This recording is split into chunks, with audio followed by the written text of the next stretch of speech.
Good evening and welcome to a new edition of the news. His Majesty King Abdullah received Singapore's Deputy Prime Minister and Coordinating Minister for National Security, Teo Chee Hean. The Deputy Prime Minister delivered an invitation from the President of Singapore, Halma Yaqub, to the King to attend an international conference on cohesive societies scheduled to be held in Singapore in July next year. During the meeting, the King and the Deputy Prime Minister of Singapore reviewed mechanisms of enhancing cooperation between Jordan and Singapore in various fields. Prime Minister Omar Razaz discussed with Turkish Trade Minister Rushar Pekan means of boosting economic, trade and investment relations between the two countries. The two sides also discussed a joint free trade agreement between the two countries, which Jordan had previously suspended. Razaz pointed out that the free trade agreements that Jordan had signed with many world countries take into consideration the trade balance, protection of local products, technical support and attracting investment. The two sides expressed hope that the reopening of the Jabal Nasib border crossing between Jordan and Syria would increase the volume of trade exchange between the two countries. They also underlined the importance of increasing cooperation between the private sectors in both countries to increase investments in various fields. The Cabinet decided to transfer the budget of 17 independent bodies and institutions from the governmental units' budgets to the general budget. During its weekly session, the Cabinet also decided to approve the re-registration of all government properties to be allocated in accordance with the provisions of the State Property Administration Law.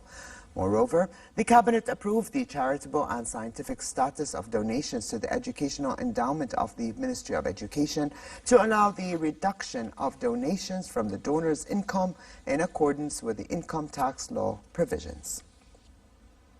The State Security Court, SSC, refused to release on bail 16 detainees who were arrested in connection with the illegal tobacco manufacturing and smuggling case, describing it as an economic crime. SSC President Colonel Muhammad Afif stood by the court's previous decision to deny release on bail for all the detainees, including Auni Mutia, the prime suspect, still at large abroad. At the end of July, a special team of prosecutors was formed with the task of investigating suspects in the case upon a decision by the court's Attorney General.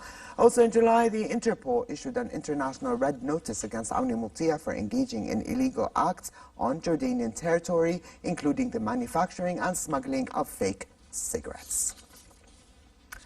The Jabal Nasib border crossing between Jordan and Syria opened to passengers and goods today after being closed for 3 years. Head of the Jabal crossing said all security agencies, customs and clearance companies were ready to deal with the movement of passengers and trucks, both loaded and empty, pointing out that work at the Jabal Nasib crossing is from 8 a.m. till 4 p.m. Passengers and vehicles queued at the Jabal Border Center to complete inspection and departure procedures. The crossing on the first day of the reopening of the border witnessed a modest movement. Some 162 Jordanians, 73 Syrians and 1 foreigner crossed the border into Syria, while 32 Jordanians and 16 Syrians entered Jordan. The Jabal Nasib border crossing is considered a vital artery of trade between Jordan and Syria, as well as a transit to other countries. Following the opening of the border crossing, a Syrian economic delegation arrived at the Jabal crossing for talks with the Jordanian side.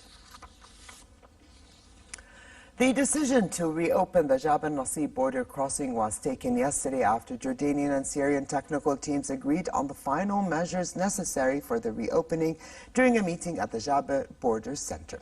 According to an agreement between the two sides, working hours on both sides of the border start from 8 a.m. until 4 p.m. According to the agreement, Jordanian citizens are allowed to leave for Syria in their vehicles or as ordinary passengers. Jordanian cargo is allowed also to leave for Syria in accordance with the agreement. Jordanians residing in Syria can enter the kingdom through the border post, while Syrians residing in Jordan or a third country may also go back to the country provided they hold valid travel documents. According to the agreement, Syrian citizens will be allowed to enter the kingdom after obtaining prior security approval. while Syrian transit passengers need to show proof of their residency permit or entry visa to the country they are coming from or going to. And Syrians holding investor cards are allowed to enter the kingdom with their vehicles without prior approval. Syrian cargo is allowed to enter the kingdom after conducting applicable inspection procedures. Syrians are also allowed to bring in their own vehicles that do not carry a Syrian plate, provided they present complete legal documents in accordance with the customs laws. Syria also opened the Qnitra crossing into the occupied Golan Heights after nearly 5 years since it was taken over by terrorist groups. The reopening of Qnitra allowed the UN Observer Force to resume its peacekeeping mission that was disrupted by the country's civil war. The United Nations Disengagement Observer Force, UNDOF, has been monitoring operations in a demilitarized zone established in 1974 between the Israeli-occupied Golan and the Syrian sector. The Syrian state news agency said the reopening of the crossing would also ensure communication with Syrian people in the Golan and facilitate the transfer of humanitarian aid and crossing of students along the border. Syria said government forces stand ready to fight rebels around the northwestern region of Idlib if a Russian-Turkish deal is not implemented there the same day, in keeping with a critical deadline.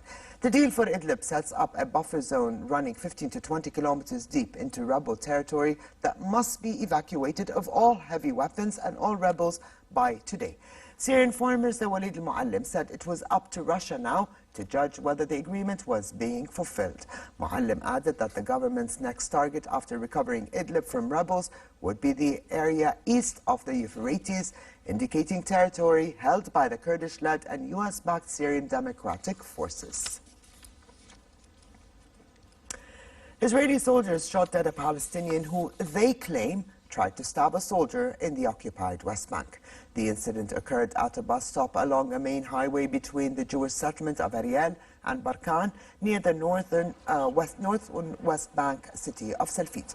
Occupation forces regularly open fatal fire on Palestinians, accusing them of seeking to stab its personnel. Human rights groups have repeatedly slammed Israel for its shoot-to-kill policy, as a large number of the Palestinians killed at the scene of the attacks did not pose any serious threat. Today's shooting came amid heightened tensions in the occupied West Bank over Israel's plan to demolish the Palestinian Bedouin village of Khan al-Ahmar. Do you like to challenge your courage? If so, head for China's Shanxi province. A local tourist attraction offers both glass slide and glass bottom bridge. The glass bottom suspension bridge is the first two-way suspension glass overpass in Shanxi, with a length of one, though its founders hope one day tag ball will be played in the Olympic Games. Over the course of 2 days in Reims, France, male and female athletes from 42 countries played in a series of singles and double matches.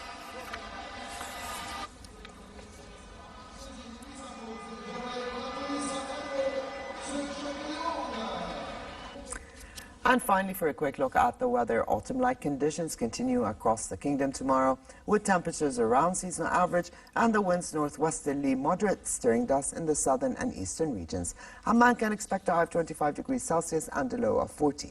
The Dead Sea, the Jordan Valley and the Gulf of Aqaba can expect warmer conditions, with daytime temperatures in the port city at 32 degrees, dropping down to 21 at night. And with this, we come to the end of this edition of the news. I'm Ali Abdul Khan. Thank you for joining us and have a good night.